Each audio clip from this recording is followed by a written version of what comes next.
నమస్తే SDV news కి స్వాగతం. నేను సుధా. బులెటిన్ల ముందుగా హెడ్లైన్స్. స్థానికుల కోరిక మేరకు దేవుడి మందిరాలను నిర్మిస్తాం. రాష్ట్ర వ్యాప్తంగా 813 ఆలయాలను పునర్నిర్మిస్తున్నామన్న మంత్రి ఆనం రామనారాయణ.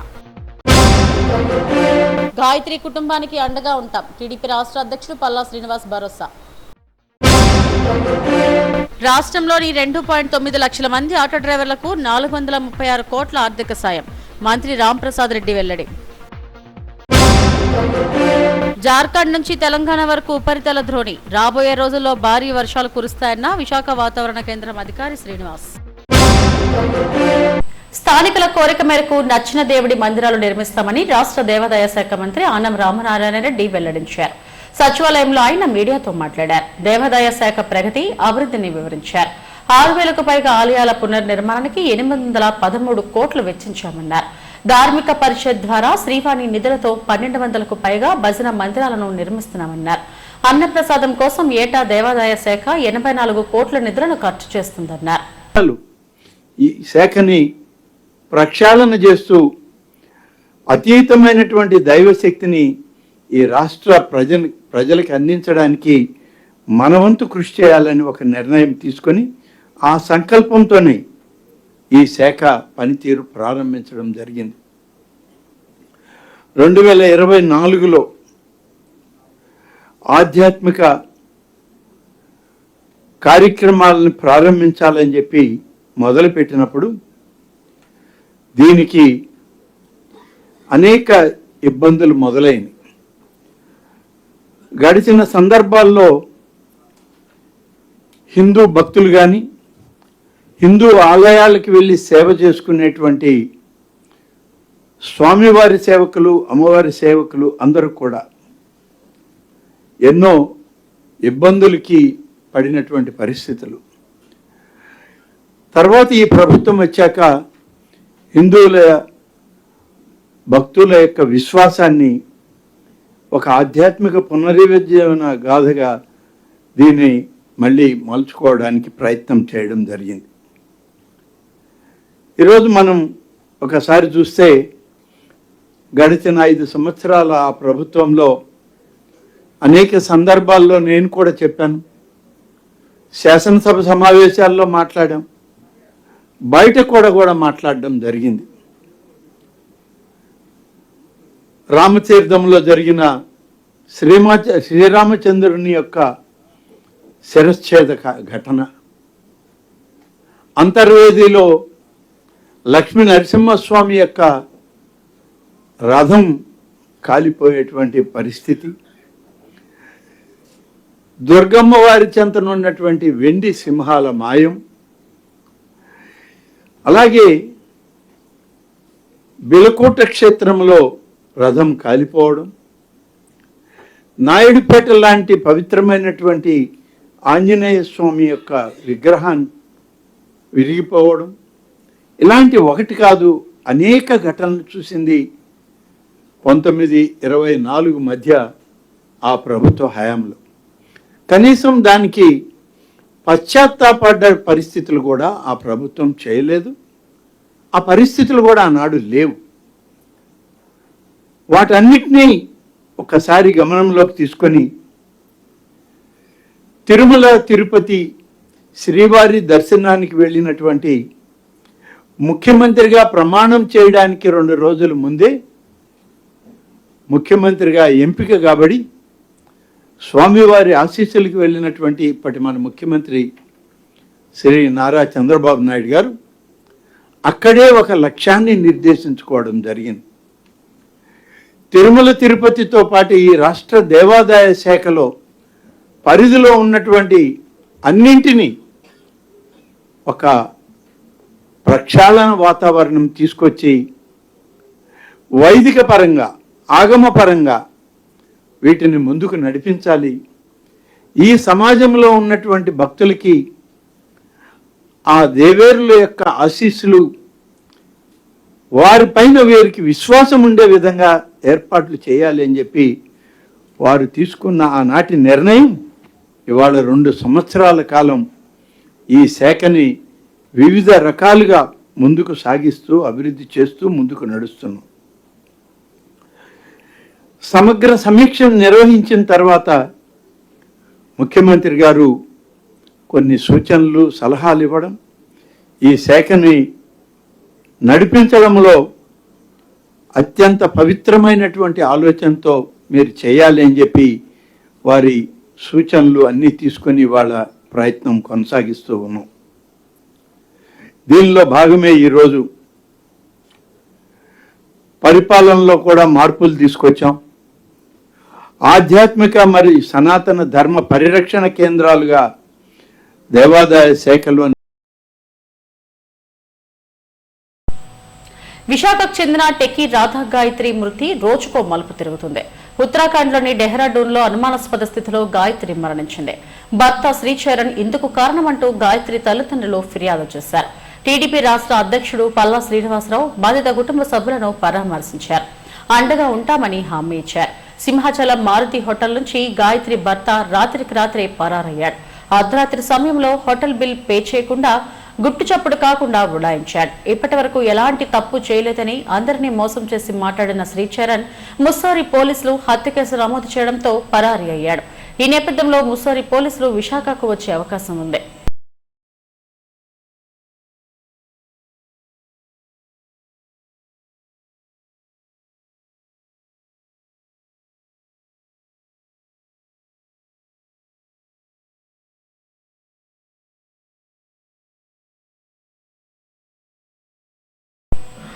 రాష్ట్రంలో స్త్రీ శక్తి పథకం విజయవంతంగా నిర్వహిస్తున్నట్లు మంత్రి రాంప్రసాద్ రెడ్డి వెల్లడించారు. రాష్ట్రంలో ఉన్న 2.9 లక్షల మంది ఆటో డ్రైవర్లకు ఒక్కొక్కరికి 17,000 చొప్పున 436 కోట్లను అందిస్తున్నట్లు చెప్పారు. రాష్ట్ర ప్రభుత్వం చేపట్టిన వాహన యాప్, కేంద్రం ప్రవేశపెట్టిన సారథి యాప్లకు విశేషమైన స్పందన వస్తుందని వెల్లడించారు. సచివాలయంలో కూటమి పాలన 2 ఏళ్ల ప్రగతిని వివరించారు. రాష్ట్రంలో 85 ఆర్టీఏ కార్యాలయాల్లో యాప్లను వినియోగిస్తున్నట్లు చెప్పారు. వాహనాల ఫిట్నెస్ కేంద్రాలను రాష్ట్రంలో 19 కేంద్రాలలో నిర్వహిస్తున్నట్లు చెప్పారు. గ్రీన్ టాక్స్ 1500కు తగ్గించామన్నారు. అలాగే డిప్యూటీ సీఎం పవన్ కళ్యాణ్ గారికి, అలాగే మా యువ నాయకులు హెచ్ఆర్డీ మినిస్టర్ మరియు ఐటీ మినిస్టర్ అయిన లోకేష్ గారికి ధన్యవాదాలు. వాహన్ పోర్టల్ కిందకి తీసుకొని వచ్చాం. ఎక్కడ ఏ విధమైన చిన్న పొరపాట్లు కూడా లేవనెత్తకుండా ఎవరైతే వాహనదారులు ఉంటారో వాళ్ళకు అందించడం జరుగుతూ వస్తూ ఉంది.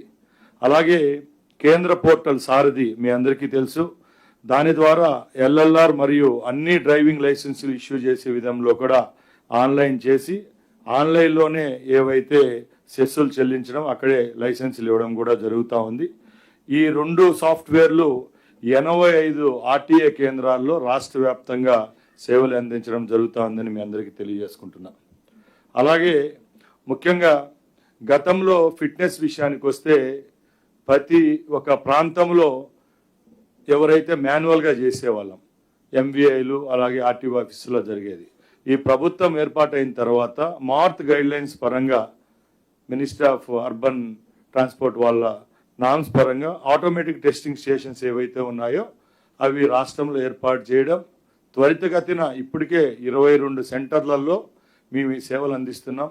దీనిలో భాగంగా ఎవరైతే వాహనదారులు ఉన్నారో వాళ్ళందరికీ 19 ఫిట్నెస్ టెస్టులు ఏవైతే ఉన్నాయో అవి సక్రమంగా జరిగే విధంగా ఈ రాష్ట్ర ప్రభుత్వం చర్యలు తీసుకుంటా ఉంది. రిమైనింగ్ ఏవైతే 5 సెంటర్లు ఉన్నాయో అవి కూడా వచ్చే 3 నెలల్లో పూర్తి చేస్తామని చెప్పి మీ ముందరికి తీసుకొస్తున్నా. ముఖ్యంగా ఈ రాష్ట్రంలో అన్ని విధాల రవాణా రంగంలో ఈ సంవత్సరం గత 2 సంవత్సరాలు ఏదైతే మేము ప్రభుత్వం ఏర్పాటైన తర్వాత రవాణా రంగం ముందుకెళ్తా ఉంది. గతం 24-25 సంవత్సరంలో 4,480 కోట్లు ఉన్న ఏదైతే రాబడి ఉందో అది 2025-26కు 5,050 కోట్ల రూపాయలంటే 12.6% ఇంక్రీజ్ కావడం కూడా ఈ ప్రభుత్వం ఇస్తున్న సేవలు నాణ్యమైన సేవలే అని చెప్పి మీ అందరి ముందు తెలియజేసుకుంటున్నా.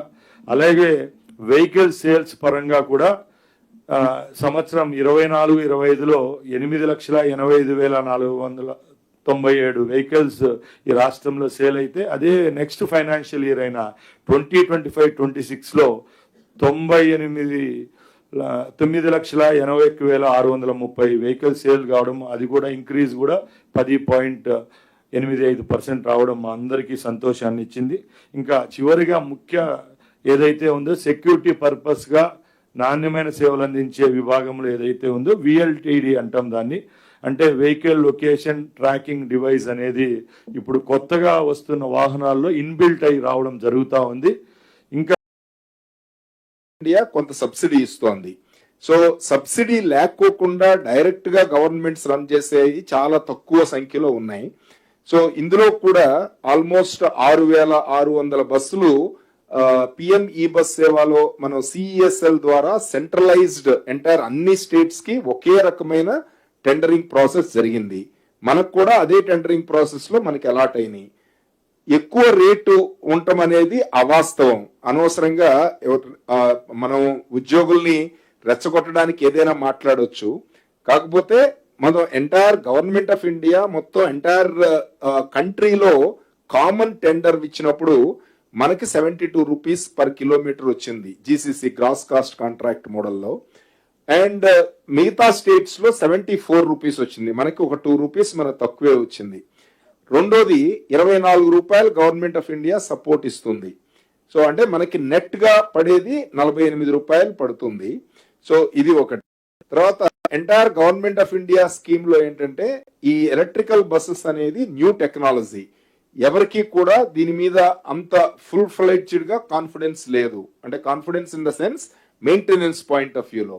ఇప్పుడు మనం L1 బేసిస్ మీద గవర్నమెంట్ లో కనుక తీసుకుంటే L1 బేసిస్ మీద ఇవ్వాలి కాబట్టి చైనా నుంచి అతి తక్కువ నాణ్యత కలిగిన బ్యాటరీ సిస్టమ్స్ తీసుకొచ్చి మనకు గనక అంటగట్టి వెళ్ళిపోతే గనక దాని తర్వాత దాని మెయింటెనెన్స్ చేయలేకపోతే గనక చాలా ఇబ్బంది అవుతుందనే ఉద్దేశంతోనే government of India technical committee, high level technical committee వేసి ఇనీషియల్ గా అట్లీస్ట్ ఫస్ట్ 5 years ఏ రకంగా ఈ బస్సెస్ ని మేనేజ్ చేయాలి అనే దాని మీద ఒక డెసిషన్ తీసుకుని జీసీసీ అంటే గ్రాస్ కాస్ట్ కాంట్రాక్ట్, అంటే వెహికల్ వాళ్లే పెట్టాలి, మెయింటెనెన్స్ వాళ్లే పెట్టాలి, డ్రైవర్ ని వాళ్లే పెట్టాలి, అండ్ ఛార్జింగ్ ఇన్ఫ్రాస్ట్రక్చర్ కూడా వాళ్లే పెట్టాలి. ఇది కంట్రీ వ్యాప్తంగా, దేశ వ్యాప్తంగా తీసుకున్న నిర్ణయం, గవర్నమెంట్ ఆఫ్ ఇండియా తీసుకున్న నిర్ణయం.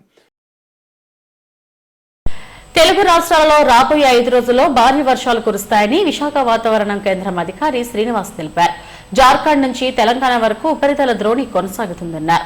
దీని ప్రభావంతో అల్లూరి, మన్యం, కాకినాడ ప్రాంతాలలో భారీ వర్షాలు కురిసే అవకాశం ఉందన్నారు. కొన్ని ప్రాంతాలలో భారీ వర్షాలు కురిసే అవకాశం ఉన్నందున ప్రజలు అప్రమత్తంగా ఉండాలని సూచించారు. మరియు తమిళనాడు మీదకి అయితే రన్ అవుతుంది. అనదర్ ట్రఫ్, ఇంకొకటి ట్రఫ్ బే ఆఫ్ బెంగాల్లో, నార్త్ బే ఆఫ్ బెంగాల్ అంటే ఉత్తర బంగాళాఖాతం నుంచి ఉత్తర బంగాళాఖాతం మరియు దానికి దగ్గరలో ఉన్నటువంటి మధ్య బంగాళాఖాతం దగ్గర 3.1 and 5.8 ఈ హైట్ లో ఒక ట్రఫ్ అయితే ఇంకొకటి రన్ అవుతుంది. వీటన్నిటి దృష్ట్యా కూడా మనకి నెక్స్ట్ కమింగ్ ఫ్యూ డేస్ లో ఒక మోస్తరు వర్షాలు అక్కడక్కడ వచ్చే అవకాశం అయితే కనిపిస్తుంది. అలాగే నెక్స్ట్ 24 hours పీరియడ్ చూస్తే ఇటు ఉత్తరాంధ్రలోను, దక్షిణ కోస్తాలోను ఒక మోస్తరు నుంచి ఒక తేలికపాటి నుంచి మోస్తరు వర్షాలు, ఉరుములతో కూడిన జల్లులు, అలాగే 1-2 చోట్ల ఉత్తరాంధ్రలోను, రాయలసీమలోను కూడా భారీ వర్ష సూచన కూడా అయితే ఇస్తున్నాం. ముఖ్యంగా అయితే ఉత్తరాంధ్రలో చూస్తే ఇటు నెల్లూరు జిల్లాలోను, అల్లూరి సీతారామరాజు, నెక్స్ట్ కాకినాడ అండ్ యానం ఈ జిల్లాల్లోను, ఇటు రాయలసీమలో అయితే అన్నమయ్య, చిత్తూరు, తిరుపతి ఈ జిల్లాల్లోను 1-2 చోట్ల భారీ వర్ష సూచన అయితే ఇస్తున్నాం. అలాగే ఈ భారీ వర్షాలతో పాటు ఉరుములతో కూడిన జల్లులు కూడా 1-2 చోట్ల వచ్చే ఛాన్స్ ఉంది. అలాగే దానికి అసోసియేటెడ్ గా ఉన్నటువంటి ఈ గస్ట్ విండ్స్, స్ట్రాంగ్ విండ్స్ అలాంటివన్నీ గంటకి 40 నుంచి 50 కిలోమీటర్ల వేగంతో ఉపరితలంలో బలమైన ఎదురుగాలులు వీచే అవకాశం అయితే కనిపిస్తుంది. అది ప్రస్తుతం వరకు ఉన్నటువంటి అప్డేట్. ముఖ్యంగా అంటే ఏ ప్రాంతాల్లో భారీ వర్షాలు ఉన్నాయి సార్?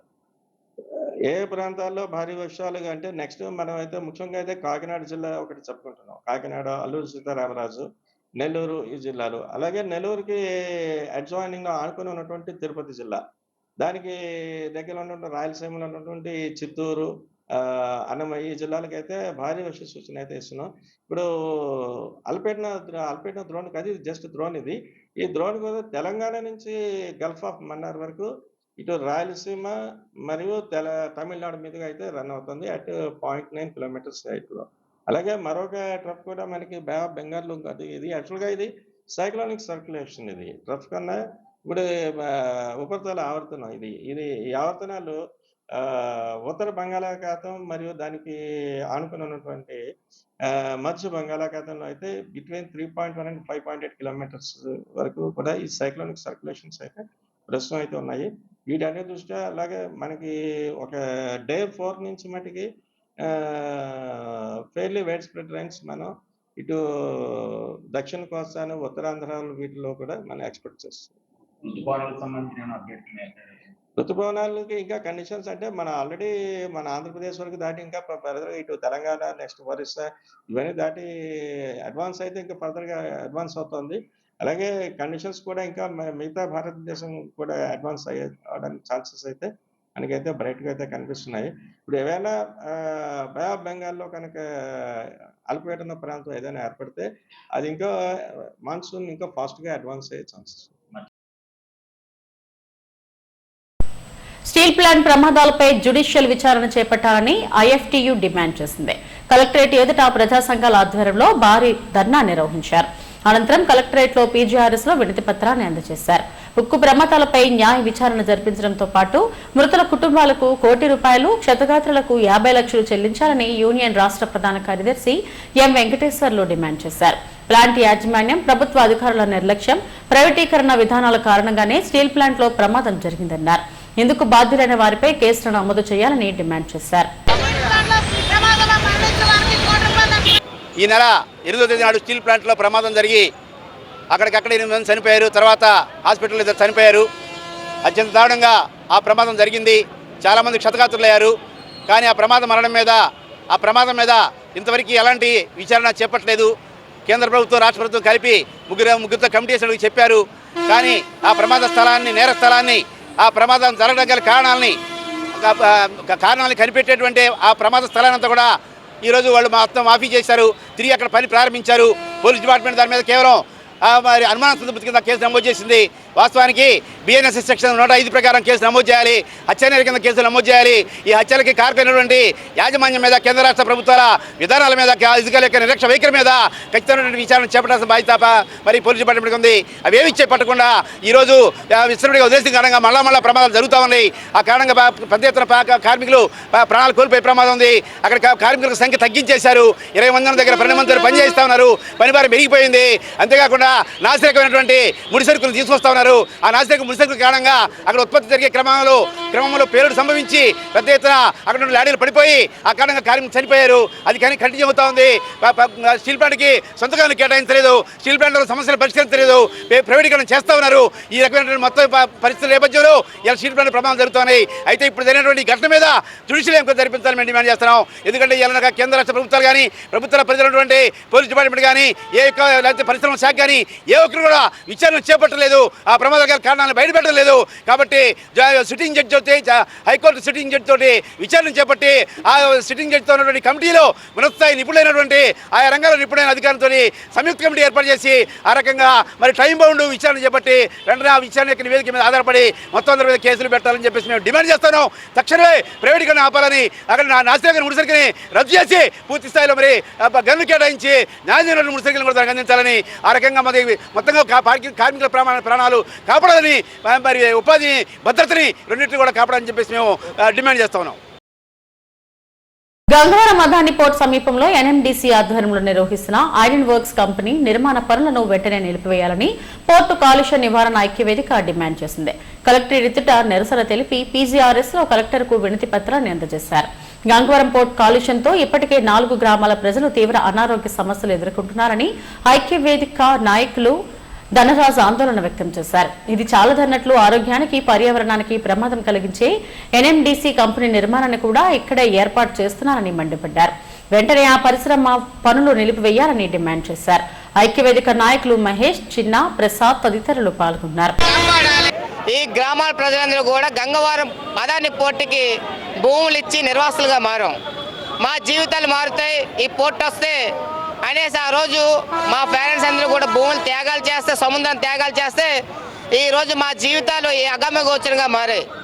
ఓ పక్క గంగవరం అదాని పోర్ట్ నుంచి వచ్చే కాలుష్యం విపరీతంగా పడి అక్కడుండే ప్రజలందరూ కూడా అనేక మంది అనారోగ్యాలతో పాలవుతున్నారు. పుట్టే పిల్లలు ఆస్మాతో పుడుతున్నారు. గర్భిణీ స్త్రీలు గర్భం పోయే సమస్య ఉంది. కిడ్నీ ఫెయిల్యూర్ అవుతుంది, ఆత్మ వస్తుంది. ఇటువంటి సమస్యలు వస్తున్నాయని అనేక సార్లు ఇదే కలెక్టర్ ఆఫీస్ దగ్గర మేము ధర్నాలు చేస్తే దాన్ని పట్టించుకోకుండా ఈరోజు అదే గంగవరం పోర్ట్ అదాని పోర్ట్ పక్కనే ఆ తదితర ప్రాంతాల్లో ఎన్ఎండిసి సంస్థ ఆధ్వర్యంలో ఐరన్ ఓర్ బిల్లెట్ ప్లాంట్ పెట్టే నిర్మాణం అవుతుంది. దానికోసం 30 మంది యువకులు గంగవరం నుంచి గంటెడ వరకు పాదయాత్ర చేసుకొని అక్కడ ఉండే ఎంఆర్ఓకి లెటర్ ఇస్తే ఆవిడ మాట్లాడితే ఏమంటున్నారంటే ఇది ఇండస్ట్రియల్ బ్లాక్, దీనికి మాకు సంబంధం లేదు, వాళ్ళు ఏం పెట్టుకున్నా మేము అడిగే రైట్స్ లేవని చెప్తున్నారు. ఆ రోజు మేము అడిగాం, మీరు పెదగంటేడ మెజిస్ట్రేట్ మీకు చెప్పకుండా వాళ్ళు ఎలా పనులు చేస్తారని మేము అడిగితే మాకు సంబంధం లేదు, మీకు ఏమైనా ఉంటే కలెక్టర్ గారు చెప్పుకోండి అంటున్నారు. ఇటువంటి దుర్భాగ్య స్థితిలో ఈరోజు మనం ఉన్నాం. ప్రజాప్రతినిధులు కానీ అధికారులు కానీ ప్రజలకు అన్యాయం జరుగుతుందంటే ప్రజలు ప్రాణపోతుందని మరి ప్రశ్నించుకుంటా మీ దగ్గరకు వచ్చి చర్చించే ప్రజలకి ఎటువంటి సమాధానం చెప్పడం కరెక్ట్ కాదనేసి మేము చెప్తున్నాం. ఇప్పటికీ కూడా సరే గంగవరం అదాని పోర్టు పొల్యూషన్ అరికట్టాలని మేము చెప్తుంటే అది అరికట్టకపోగా ఈరోజు కాలుష్యం వెజ్జల్లే ఐరన్ ఓర్ ఫ్యాక్టరీని ఈరోజు నిర్మాణం చేస్తున్నారు. దాని వెంటనే నిలుపుదల చేయాలని మేము పెడుతున్నాం. ఈ ధర్నా ఈ నిరసన ఇంతటితో ఆగదు. మీరు ఖచ్చితంగా వెంటనే ఐరన్ ఓర్ మిల్లెట్ ప్లాంట్ని వెంటనే ఆపాలి. ఆపకపోతే మేము గంగవారంలో ఉండే 4 గ్రామాల ప్రజలనే కాకుండా ఆ తదితర ప్రాంతాల ప్రజలను కూడా చైతన్యం చేసి తాడో పేడో తెలుసుకుంటామని సందర్భంగా తెలియజేస్తున్నాం.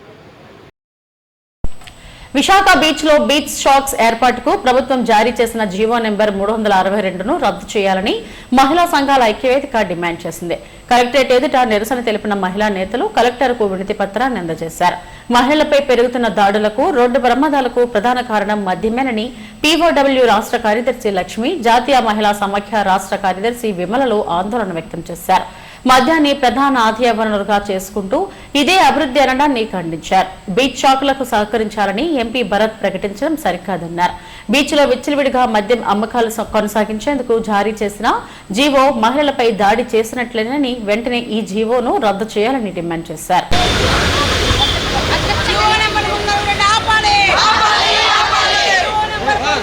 భరత్ గారి వ్యాఖ్యల్ని మహిళా సంఘాల ఐక్యవేదిక తీవ్రంగా ఖండిస్తున్నాం.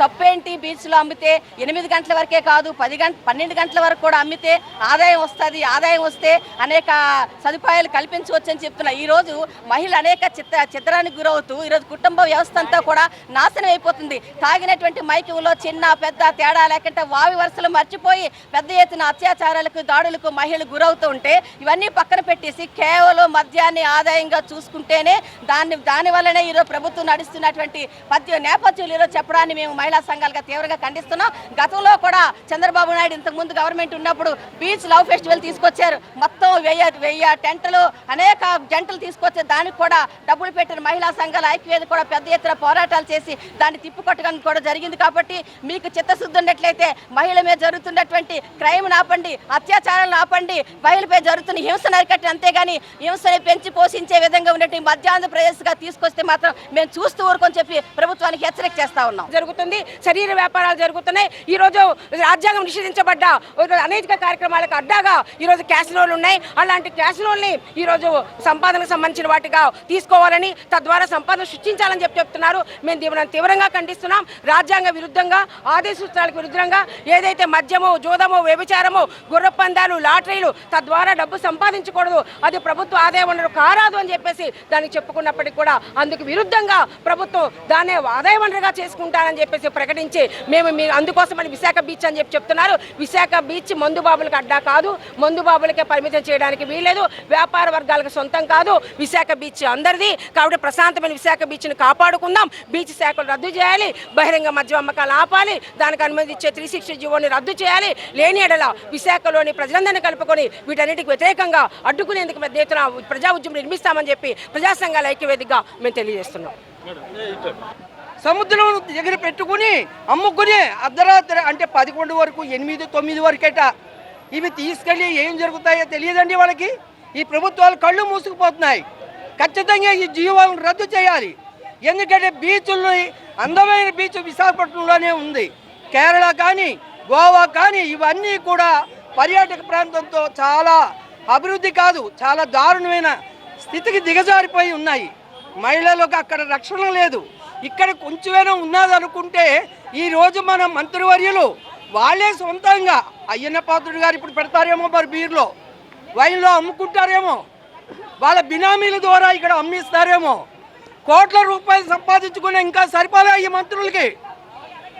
ఇంకా విశాఖపట్నాన్ని ఏ రకంగా దోచుకు తిందాం అనుకుంటున్నారు. తూర్పు ఎమ్మెల్యే వెలగపూడి రామకృష్ణబాబు పుట్టినరోజు వేడుకలు 22వ వార్డ్ నాయకులు బొట్ట వెంకటరమణ ఆధ్వర్యంలో ఘనంగా జరిగాయి. వెలగపూడి పుట్టినరోజు సందర్భంగా నిర్వహించిన రక్తదాన శిబిరాన్ని టీడీపీ జిల్లా అధ్యక్షుడు పట్టాభి ప్రారంభించారు. పలువురు స్వచ్ఛందంగా రక్తాన్ని దానం చేశారు. తొలుత ఎన్టీఆర్ విగ్రహానికి పూలమాలలు వేసి నివాళులు అర్పించారు. పలు సాంస్కృతిక కార్యక్రమాలను, అన్నదానాలను నిర్వహించామని నేతలు తెలిపారు.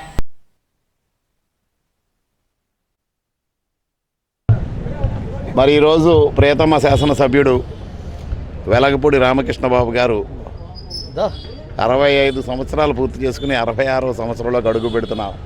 శుభ సందర్భంలో 22వ వార్డులో మా సోదరుడు పార్లమెంటు కమిటీ ఉపాధ్యక్షులు శ్రీ బొట్ట వెంకటరమణ గారి ఆధ్వర్యంలో అందరి నాయకులు, తెలుగుదేశం పార్టీ కుటుంబ సభ్యుల ఆధ్వర్యంలో ఇక్కడ ఒక మంచి కూటమి కుటుంబ సభ్యుల ఆధ్వర్యంలో ఇక్కడ మంచి మెగా రక్తదాన శిబిరం ఏర్పాటు చేయడం జరిగింది. మరి ఆ రక్తదాన శిబిరానికి అందరూ విశేషంగా వచ్చి రక్తదానం చేస్తూ ఉన్నారు. అలాగే మధ్యాహ్నం ఇక్కడ ఆయన ఆధ్వర్యంలోనే భోజన కార్యక్రమం కానీ, అట్లాగే సాయంత్రం సాంస్కృతిక కార్యక్రమం కానీ ఏర్పాటు చేయడం జరిగింది. అందరూ కూడా పాల్గొని వెలగపూడికి తమ జన్మదిన శుభాకాంక్షలు తెలియజేస్తూ, మరి మేమందరం కూడా కోరుకునేది ఏంటంటే ఆయన నిండు నూరేళ్ళు మరొక 35 వసంతాలు ఈ ప్రజల మధ్య ఈ పుట్టినరోజు వేడుకలను జరుపుకోవాలని, ఆయన ఆయురారోగ్యంతో అష్టైశ్వర్యాలతో జీవించాలని, ఆ భగవంతుడు ఆయనకి ఆ శక్తిని యుక్తిని ఇవ్వాలని చెప్పి మనసా వాచా కోరుకుంటూ, ఆ వెంకన్న స్వామి ఆశీస్సులు, ఆ షిరిడి సాయి ఆయన ఆశీస్సులు, పేలమ్మ పాలమాంబ తల్లి ఆశీస్సులు ఆయనకు ఉండాలని 22వ వార్డు తరఫున తూర్పు నియోజకవర్గ కూటమి కుటుంబ సభ్యులందరి తరఫున కూడా ఆయనకి జన్మదిన శుభాకాంక్షలు. పార్లమెంట్ కమిటీ అధ్యక్షులు శ్రీ పట్టాభి గారు దివ్య ఆశీస్సులతో ఈ యొక్క వార్డులో బ్రహ్మాండంగా రక్తదానం, అలాగే ముఖ్యంగా మధ్యాహ్నం పేదలకు అన్నదానం, సాయంత్రం ప్రేక్షకుల కోసం ఒక మంచి సాంస్కృతిక కార్యక్రమం కూడా ఏర్పాటు చేయడం జరిగింది. అలాగే మా ఎమ్మెల్యే గారికి ఆయుర్వేదం బాగుండాలని, ఇంకా ముందు ఆయన ఇంకో ఎన్నో సంక్షేమ కార్యక్రమాలు మొత్తం నియోజకవర్గంలో చేయాలని ఆ భగవంతుడు ఆ సాయిపైన మొక్కుకున్నది. విద్యుత్ శాఖ అధికారులు అపార్ట్మెంట్ యాజమాన్యం నిర్లక్ష్యానికి బలైన బాలుడు అఖిల్ కుటుంబానికి తక్షణమే న్యాయం చేయాలని బాధితులు ధర్నా నిర్వహించారు. 6వ వార్డు టీడీపీ అధ్యక్షుడు సోంబాబు, సిఐటియు నాయకులు, ఇతర సంఘాల ప్రతినిధులు మద్దతుగా నిలిచారు. మధురవాడ జేసీసీ లేఅవుట్లోని రేణుక అపార్ట్మెంట్ సమీపంలో జరిగిన ప్రమాదంలో బాలుడు విద్యుత్ షాక్ గురై మరణించాడన్నారు. ఇంత పెద్ద ప్రమాదం జరిగిన అపార్ట్మెంట్ యాజమాన్యం కనీసం స్పందించలేదని మండిపడ్డారు. తక్షణం న్యాయం చేయాలని కోరారు.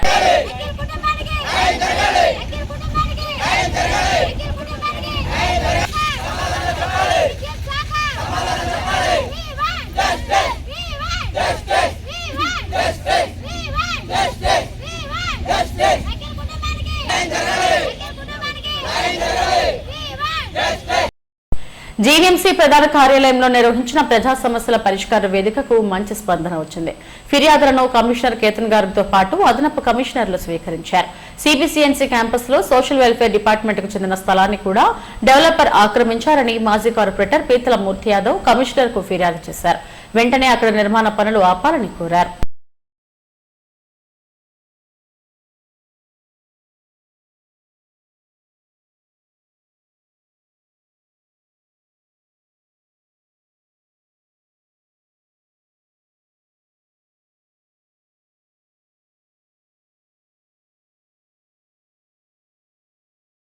తూర్పు ఎమ్మెల్యే వెలగపూడి రామకృష్ణబాబు పుట్టినరోజు వేడుకలు పెద్దవాల్తేరు ప్రభుత్వ మానసిక వైద్యశాలలో టీడీపీ నేతలు నిర్వహించారు.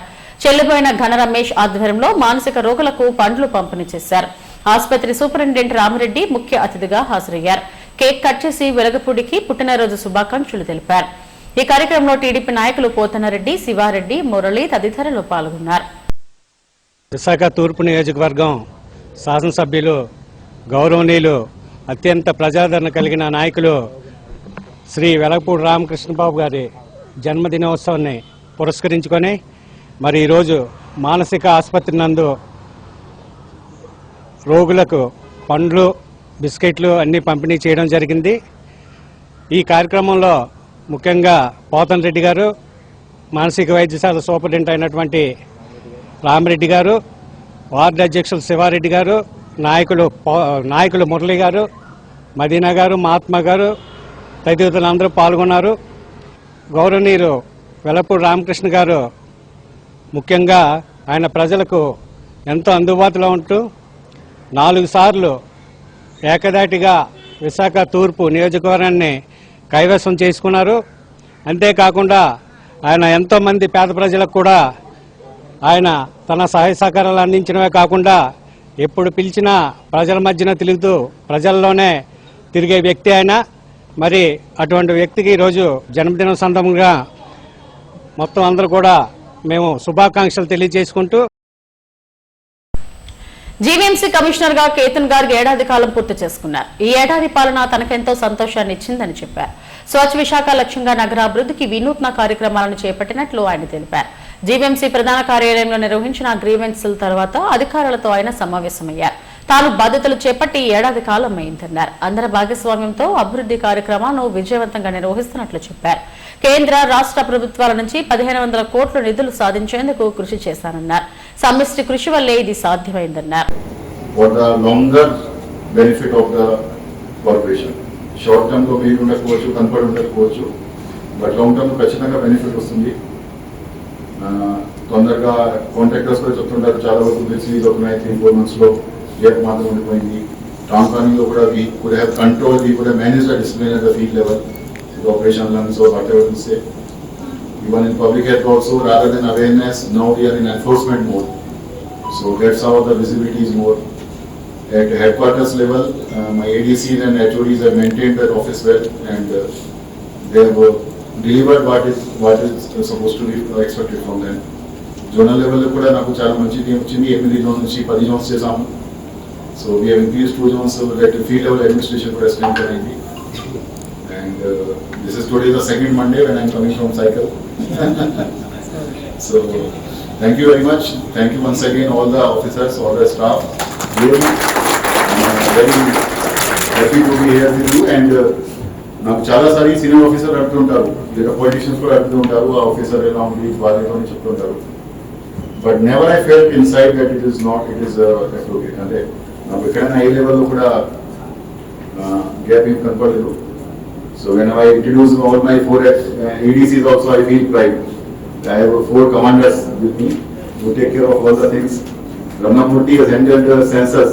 నేను అసలు పెద్దగా ఒక మార్నింగ్ హాఫ్ అన్ అవర్ టీసీ తప్ప ఏం చేయలేదు, అది కూడా అప్పుడు. So all 4 like rather than taking much time, all 4 are handling their subjects. Even HODs level కూడా టౌన్ ప్లానింగ్ CCP అయినా CC నుంచి చాలా మంది చెప్తుంటారు సార్ రిటైర్ అవుతున్నారని. So but still I found the CCB very aptly placed because of issues, complication of the issues is what in Visakhapatnam CE and push he gives to the ending and for the works. This year the collection we made this year is I think one of the record. Additional Commissioner of Finance Gani, Additional Commissioner of Public. Headlines మరోసారి. స్థానికుల కోరిక మేరకు దేవుడి మందిరాలను నిర్మిస్తాం. రాష్ట్ర వ్యాప్తంగా 813 ఆలయాలను పునర్నిర్మిస్తున్నామన్న మంత్రి ఆనం రామనారాయణ. గాయత్రి కుటుంబానికి అండగా ఉంటాం. టీడీపీ రాష్ట్ర అధ్యక్షుడు పల్లా శ్రీనివాస్ భరోసా. రాష్ట్రంలోని 2.9 లక్షల మంది ఆటో డ్రైవర్లకు 436 కోట్ల ఆర్థిక సాయం. మంత్రి రాంప్రసాద్ రెడ్డి వెల్లడి. జార్ఖండ్ నుంచి తెలంగాణ వరకు ఉపరితల ద్రోణి. రాబోయే రోజుల్లో భారీ వర్షాలు కురుస్తాయన్న విశాఖ వాతావరణ కేంద్రం అధికారి శ్రీనివాస్. ఇవి ఇప్పటివరకు నా బులెటిన్ అప్డేట్స్. నమస్తే.